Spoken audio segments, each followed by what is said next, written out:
sangig. Ay, mauni siya. Ito yung spicy sa litson.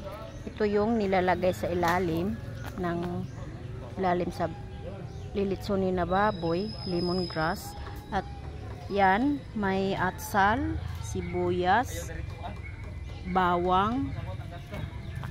At ito yung sa Bisaya, sangig or bawing. Sa English, sa mint leaves. Tapos kailan may sibuyas na dahunan, may bitchin, may magic sarap, may dahon ng paminta at saka paminta. Dahon ng paminta at saka paminta. Yan ang mga spices namin sa litson dito. Kaya talagang masarap siya. Masarap. Kasi kumpleto, kailangan talaga kumpleto ang mga spices niya. Ayan na siya, oh. Ang nasa loob niyan, yung mga spices na pinapakita ko sa inyo.